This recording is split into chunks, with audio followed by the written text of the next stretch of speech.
A few years ago, there was a family of three on vacation in Big Sur, California.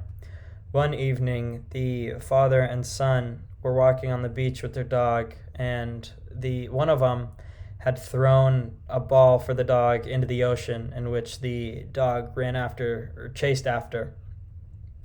The dog, on its way back, got caught in a current and was unable to reach the shore, which prompted the son to swim after it in hopes to rescue it. And then the son had also gotten caught in the current, which influenced the father to swim in after him. After a long battle, unfortunately, both the father and son fell victim to the current. This is tragic since this is entirely avoidable with the right information about rip currents. Dr. Greg Dusuk once said, "When the rip current comes, stay calm and go with the flow." This quote is an extremely applicable metaphor for navigating life, as well as clear and effective directions that can be life-saving. Since the majority of us live in Ventura County, we have all been in the presence of rip currents, whether we knew it or not. Rip currents are extremely dangerous, as I just described, and when the conditions are right, they're responsible for plenty of drownings globally. Rip currents are easy to avoid and combat with the right knowledge and tools, which I will talk about. What is a rip current? Rip currents range in many different sizes, from 6 feet to a quarter mile wide, and from 10 feet to half a mile long. So it is just a huge range, all different shapes and sizes as well.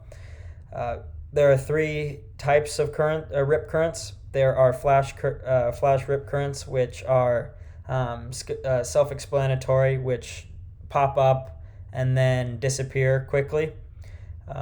Fixed rip currents form when the sandbar, when the waves form a sandbar, which is almost just like a V, which the rip current just follows, and it almost magnifies it in a way.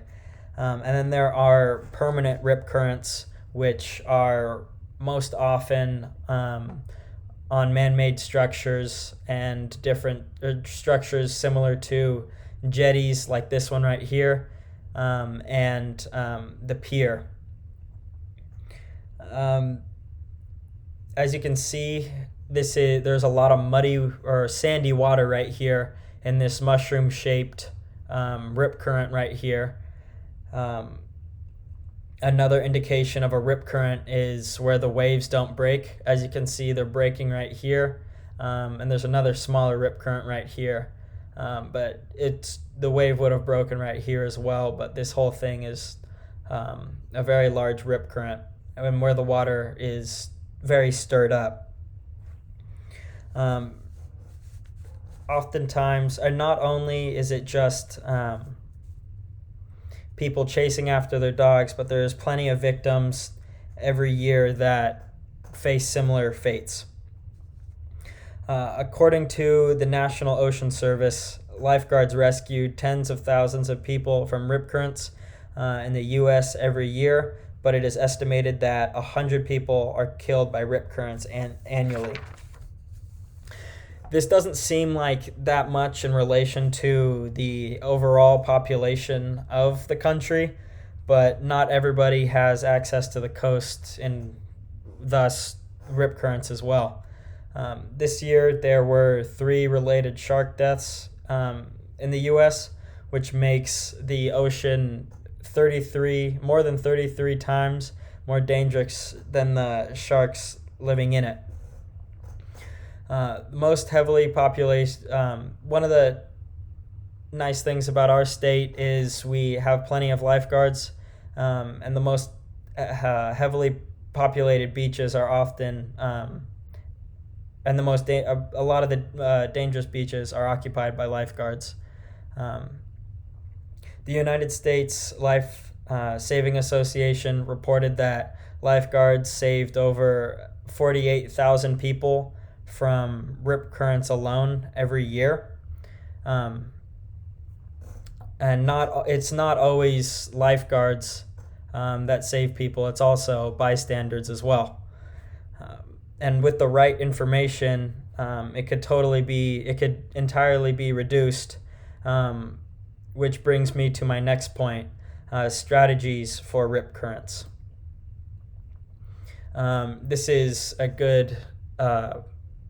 was a test done where they dumped a bunch of dye into the ocean to easily demonstrate how quickly the rip current pulls out the dye, as well as how far. So strategies for rip currents. This is an interesting strategy. It's not entirely effective. I believe this one is in Baja, Mexico, where they decided to to lock arms to try to pull this man or woman out of a rip current. That's one strategy, but there are plenty of other ones that are a lot more effective.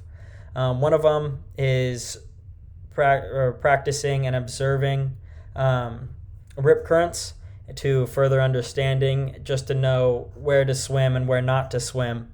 Another one is asking somebody who lives around the area or a lifeguard to where to swim and where not to swim, and even have somebody else point a rip current out for you.